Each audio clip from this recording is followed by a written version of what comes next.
Hello, dear friends and LinkedIn followers. Today, it's a very spontaneous video from HoloRolnik and friends, and I'm very happy to welcome my dear friend, Oliver. He is not only a very talented lawyer, but also very deep into the whole NFT and metaverse community. And today, I'm very excited because he's gonna answer a couple of my questions, and I hope also a couple of your questions.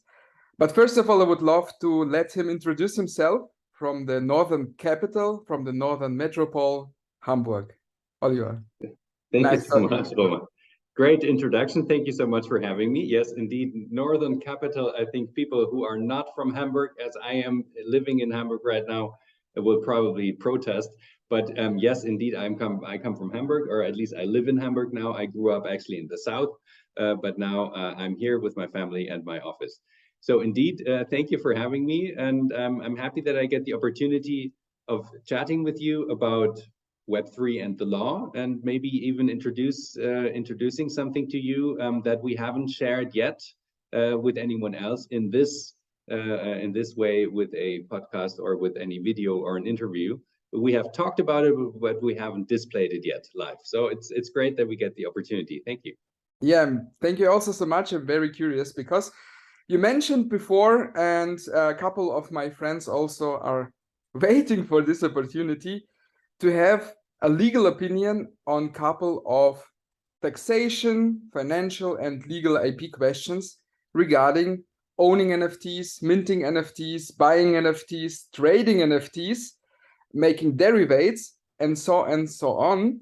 And because our community is global and the laws are actually, how you call it, like They're not, national. Yeah. they're a national, and Yeah. especially in Germany, I guess we all are familiar with the specific national laws in Germany, in Europe, but also in the US. They're very specific, and this is why I guess we need some transparency and we need some clarification.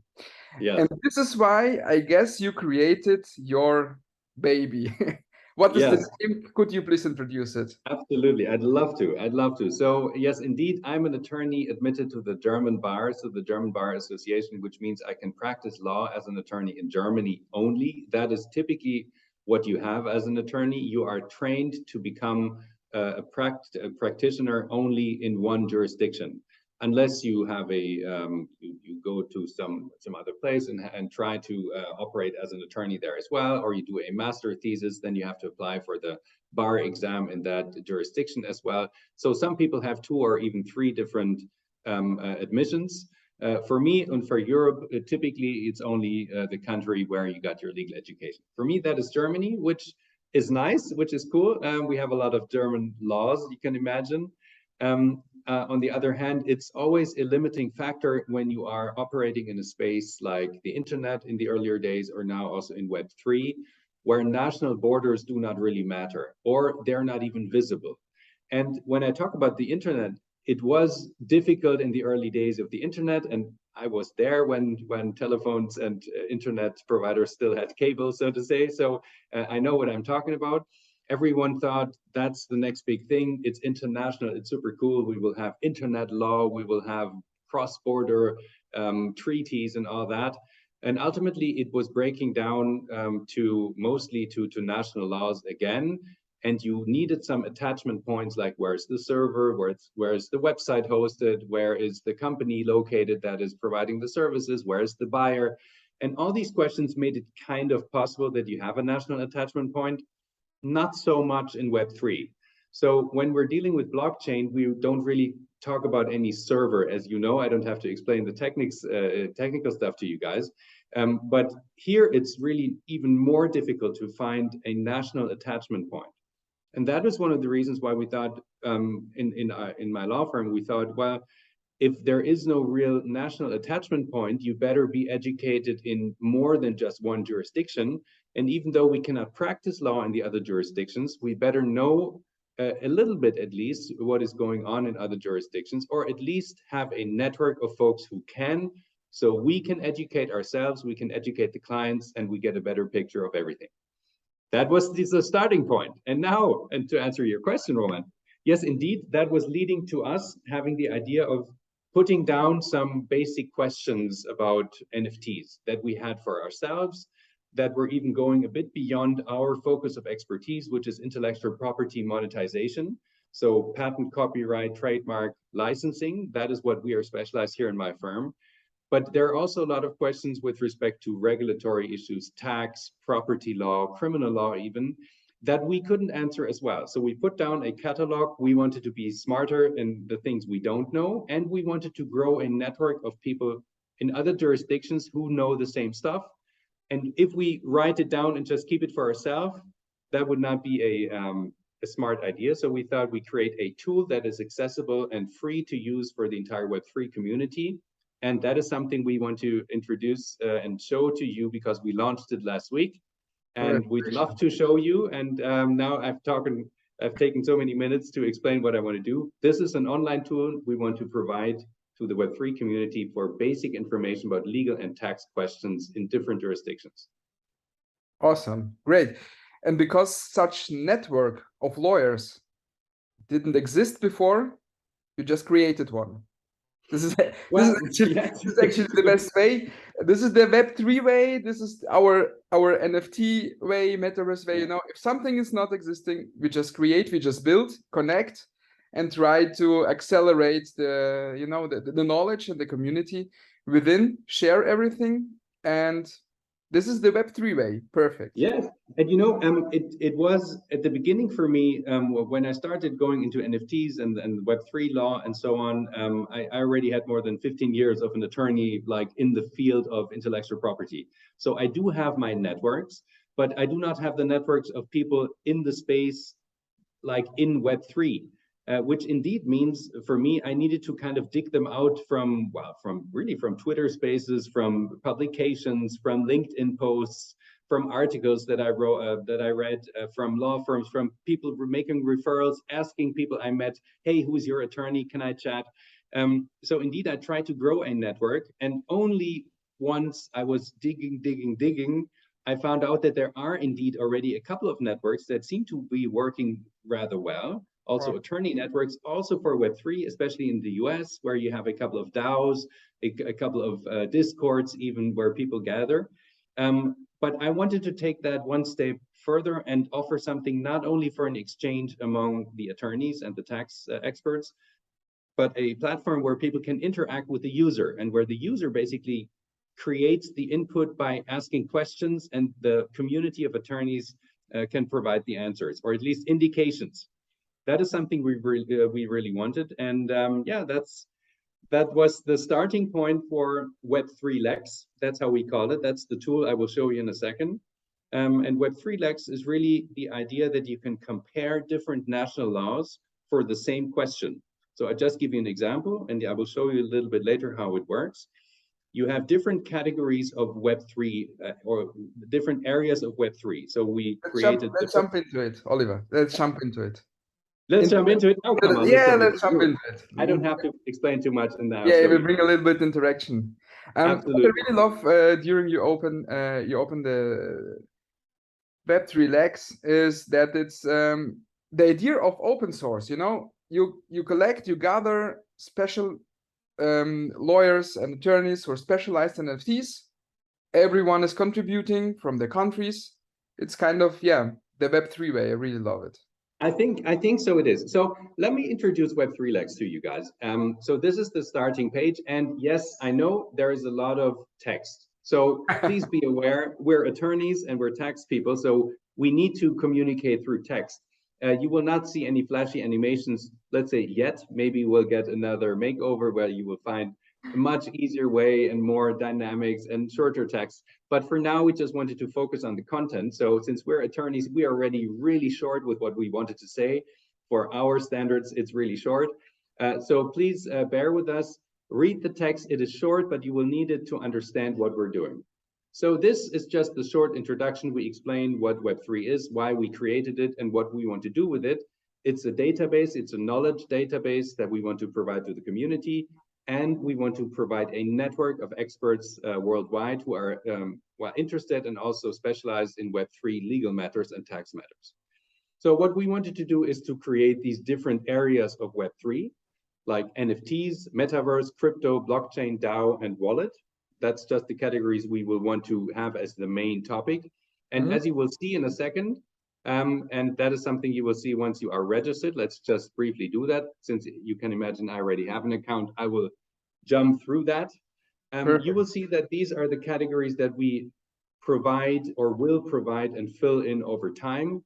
But for now, just as a proof of, let's say, not proof of work, proof of stake, whatever, you know what I mean? Proof of concept. Thank you very much for saving me. Proof of concept, we started with just one category, and that's NFTs. So what you will do is you will jump into this category, and then you will get subcategories where you can really choose the questions, or let's say the area of questions and the subcategories of your interest. And as I said before, I'm an attorney. I'm German on top of that, so we want things organized and structured. So I want you can imagine this to be some sort of a mind map.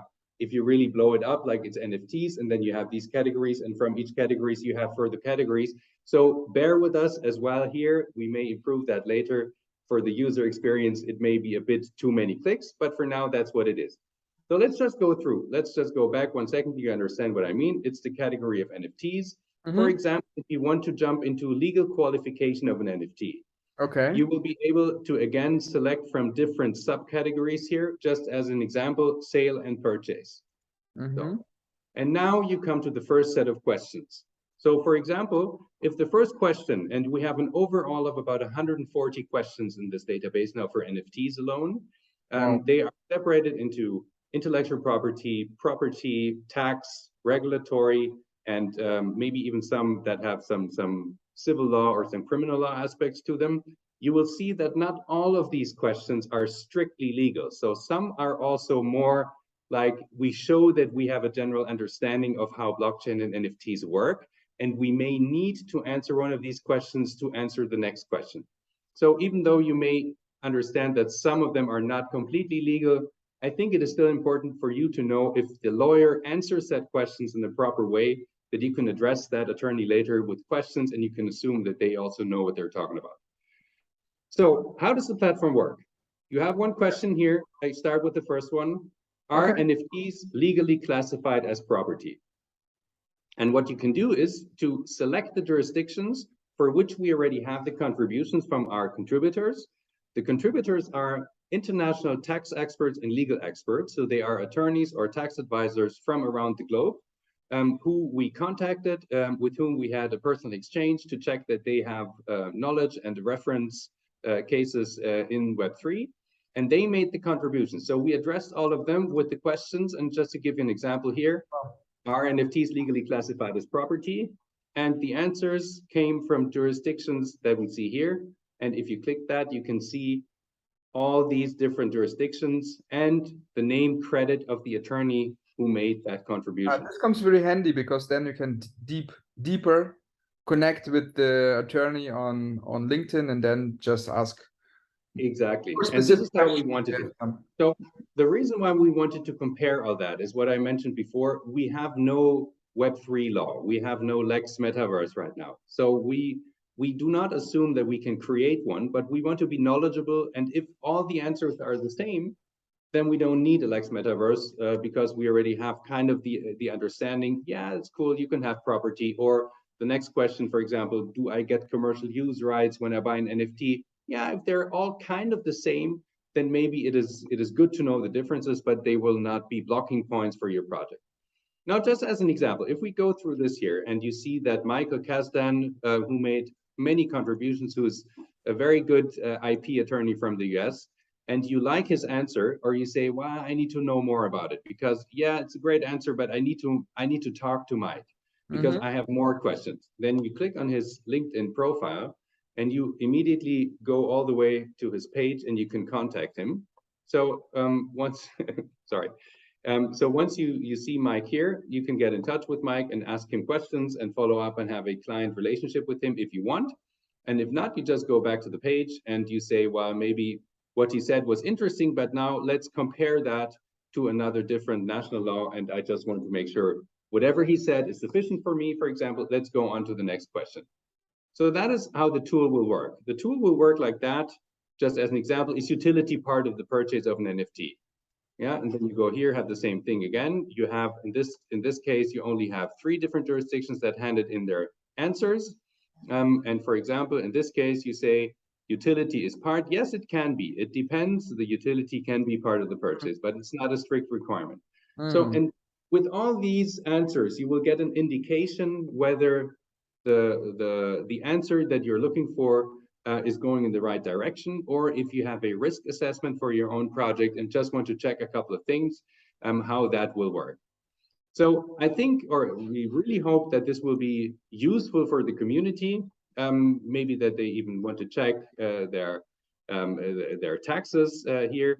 So whenever you have a report to the tax authorities, for example, do I get to check that? Okay, only Brazil and Sweden made their contributions so far. But this is something that we're still working on. You know, I mean, this is something, and that's also important for you all to know. This platform only works if we have colleagues and attorney fellows and tax advisors from around the world who want to make the contributions. And for example, if you are an intellectual property attorney and you want to make the contributions here, you will contact us and we will say, okay, let's have a chat. We will check your, let's say, your street credibility for Web3. And then you may be invited to make the contributions. And for example, if you are not from Germany, France, Denmark, and Brazil, you can still answer this question.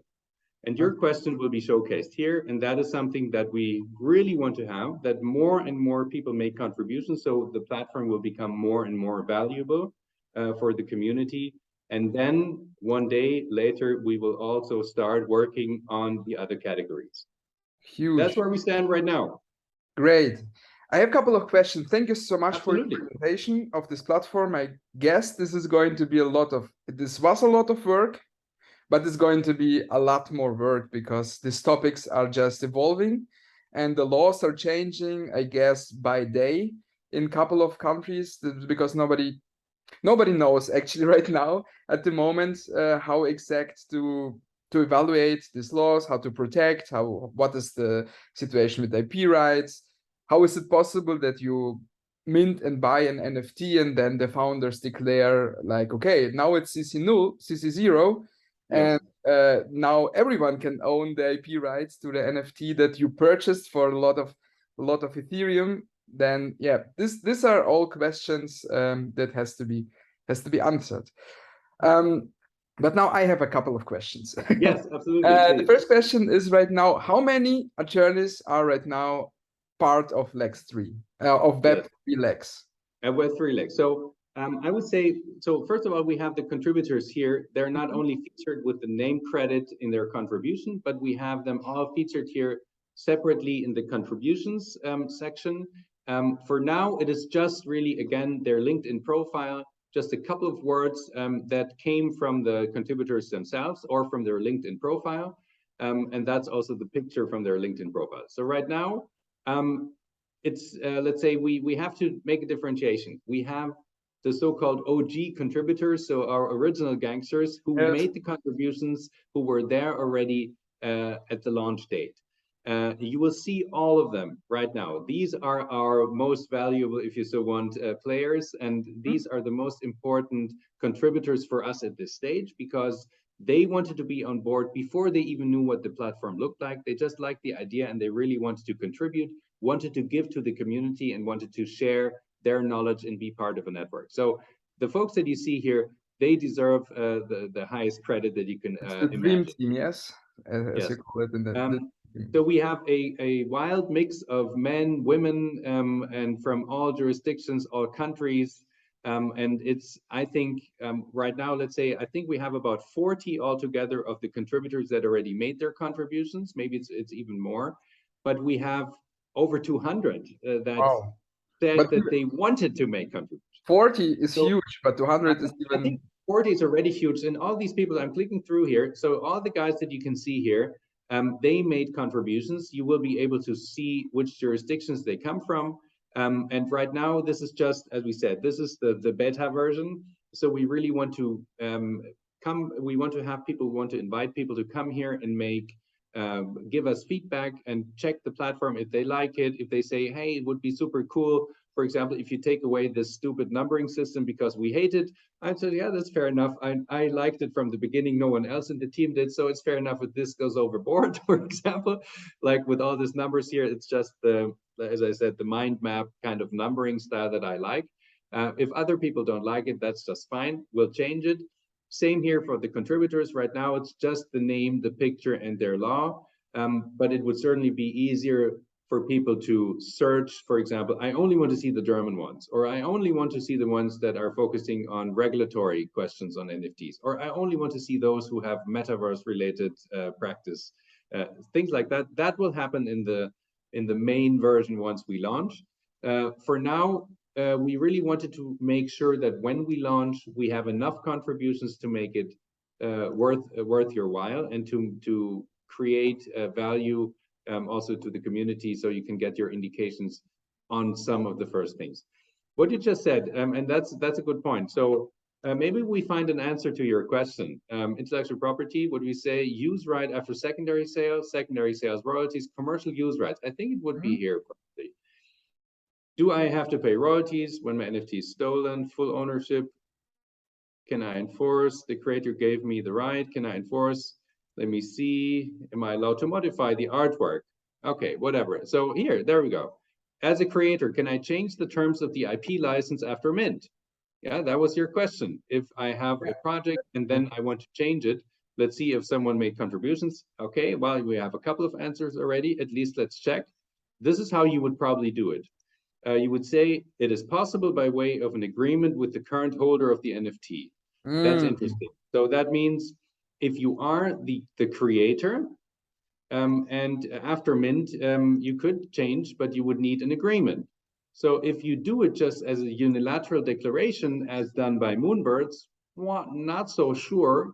Maybe it does work because they reserve the right to make changes to their terms and conditions. So yeah, would say France, for example.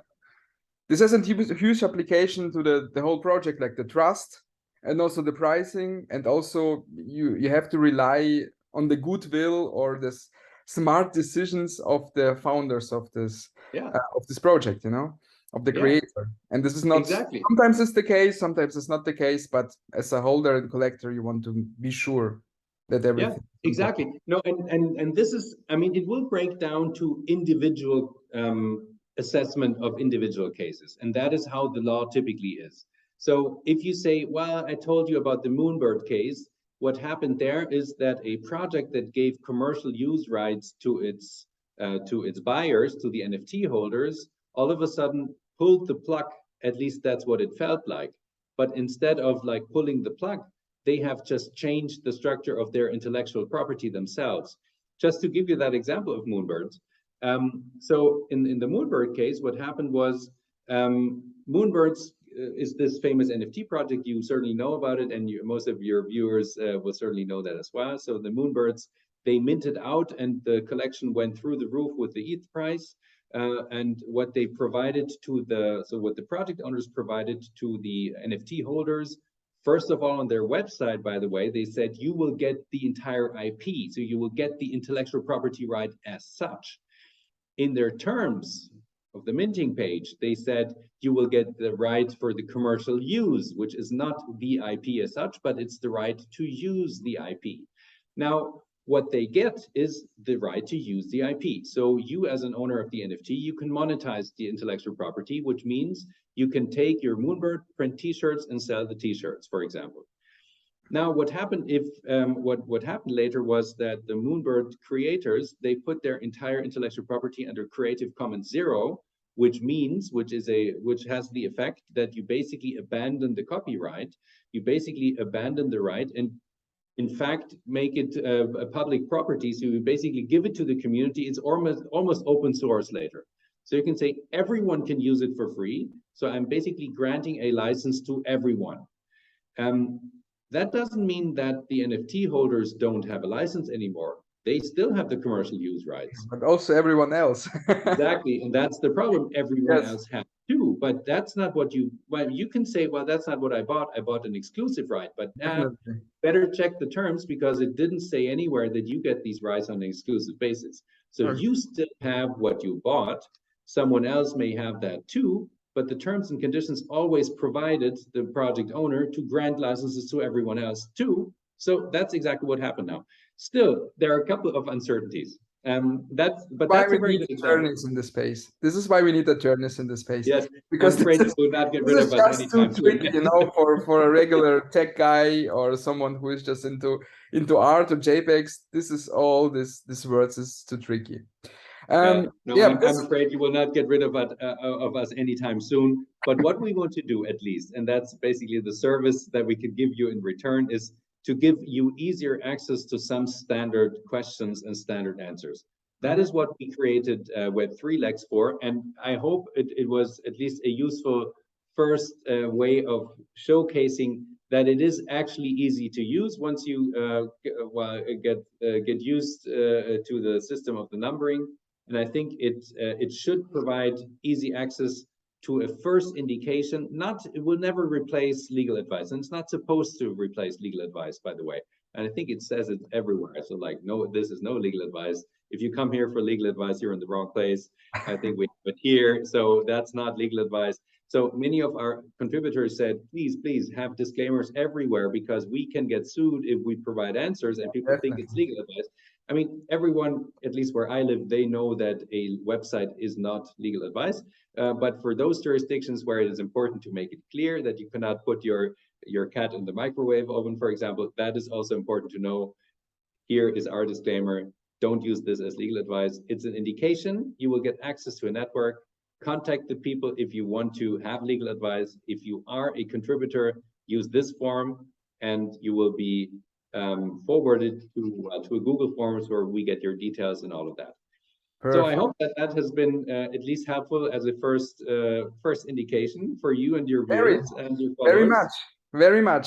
I hope this was not our last interview, like our last video about Web3 Lex and tags. But yeah, one more question or two more questions. Yeah, absolutely. When I have some legal questions like that are not covered by Lex, by Web3 Lex, where can Yes. I I can just give a feedback on the homepage and okay, this is the question that I'm curious about. Maybe there is a upvoting system or downvoting system, and if many people are asking the same question, it is like maybe in regards to discuss it with your colleagues and then post it. So where Yes. do I ask the question that bother me or my Let colleagues? me absolutely let me get back to that page and show it to you. So that feedback form where I already made fun of the disclaimer, you can use that if you want. You put your name here and your email and your subject, and certainly that's what I hope and that's what I think it is so useful to have the numbering system. So I say just as an example, I want to give you feedback on this question. Feedback here or feedback, and please add another question. So like that. Yeah, so, and you put here, hi, thank you for Web3 Lex, you're the best. That's the first sentence I would expect. And the second sentence is something like, but you're actually missing the point. One of the contributions is wrong. So, oh God, Okay. that's bad. That can happen, certainly, because we're all only attorneys. And even though we check that the people that make the contributions really have a track record in being Web3 attorneys, everyone can make a mistake. So if someone knows better, please tell us. If you think that a question could be answered in a different way, also more than happy to tell us and maybe to offer an alternative answer. Cool as well. If you're an attorney and you say, well, I think that question, I would have a different perspective. Bring it here, we will present it as well. So then it's USA 1, USA 2, or Germany 1, Germany 2. So we have two different answers, which is cool as well, because that is how the law develops. But certainly, in that, to answer your question, if you say, well, 1.7 here, 1.1.1.7 stops exactly where my question would be. So here is my next question and I cannot find it. Can you please answer the following question? Then we will certainly start collecting these questions, and we will certainly try to grow also the catalog of questions that we have here, if we think that they are a useful addition to the catalog of questions that we provide. What is not happening, what's not going to happen is something like, can you please answer the following 20 questions and then provide the answers for all the jurisdictions that you have, because that is certainly not something that we could do. Or maybe later that could be something, if you are a company and you want to get this legal opinion, for example, for 5 jurisdictions for a specific set of questions, then you can basically appoint Web3 Lex as a virtual service provider playing virtual law firm if you so want, and we can put together a team of the experts from these jurisdictions and also provide more detailed answers. So we can put together the legal opinion that you're looking for. If you have an NFT project and you want to have some sort of a clearance or compliance check for different jurisdictions, we will be able to put together the team of the experts with the proven track record in that field, instead of you going to your local law firm with maybe not so much expertise, and they will apply, well, they will look into their network of further people who may also not have too much expertise. So I think that will be the most useful case for Web3 Lex, where you put together questions, legal opinions, teams of international attorneys for your best interests. And then I'm afraid that would not be covered by the free of charge section anymore. So that would be something where people would appoint us as attorneys, and we will put together these opinions. Great. But for now, this is not what we're looking for. So this platform shall be free, and it shall also be free for the other categories. So also, once we get into the metaverse, DAO wallet, and so on, crypto blockchain, that is still missing here, we will definitely always provide the basic catalog of questions and answers for free. That's our intent. Great. Yeah, perfect. And if someone needs like special custom licenses or contracts, this is something, of course, this takes time, and then you are giving advice, you know, then you are also responsible for the right answer. Yes, exactly. Responsible for the right advice. And this is of course your service. Otherwise, there wouldn't be any lawyer and law firms. No, I cannot. Well, I cannot exclude that we will have also, like Andreessen Horowitz, for example, now provided a set of open source standard licenses. They are pretty good, but they're not super much taking into account the situation in Europe. So some of the clauses simply don't work in Europe, like the full transfer of IP. That's not a thing in Europe. You cannot do it. So if you cannot do it, then we need an alternative to that, for example. Or if we have arbitration in New York, maybe also not too great for companies that have their seat elsewhere. So there are some things where we may even want to, well, play further with existing agreements or develop our own set of documents. That is something for down the line that may happen. I don't want to exclude that at all. But indeed, ultimately, this is not a platform that shall create passive income for attorneys, but it's a platform that shall provide access to the community and allow people to have access to a network of experts. Great, great. I will definitely, for this video, write also a short description and also link your persona on LinkedIn and also Web3 Lex. To conclude everything, I really like this kind of open source community spirit of Web3 Lex, that also attorneys support each other in different countries, and it creates, what's fascinating is that this whole NFT and degen space, it creates new fields, it creates new connections, and it will create new laws. This is what I'm really fascinating about in the long term.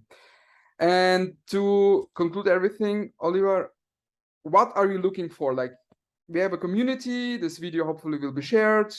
Yes. What you're looking for?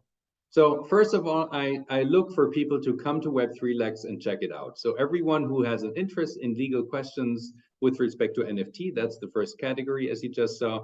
Please go there, check it out, give us your open feedback, tell us what you like, tell us what you don't like, so we can improve it. That's the first thing. The second thing is, please be interested in more questions, provide your questions if you have some.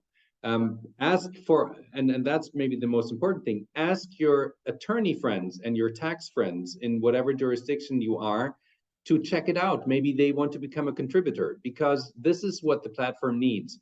We need contributions. We cannot make contributions for other jurisdictions.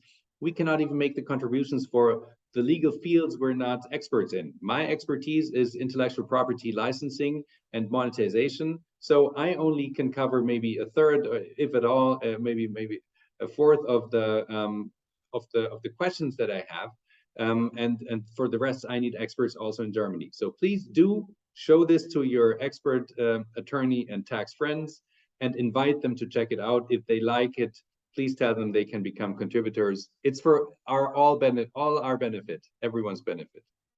Definitely. So just remember, sharing is caring, share the knowledge, and it will multiply. Oliver, thank you so much. Thank you so much. It was a great pleasure talking to you. I will dig also because I have also a couple of questions that I'm personally curious. And I hopefully we meet each other in Cologne very soon. Absolutely. We'll see each other in the next couple of days. Absolutely. And I'm looking forward to many more exchanges with you, my friend, and with your communities, especially. So whoever wants to meet me in LinkedIn, please do drop me a follow or a connection request. I'm more than happy to exchange. I like to meet new people from all fields, developers, marketing people, lawyers, attorneys, people who have their projects.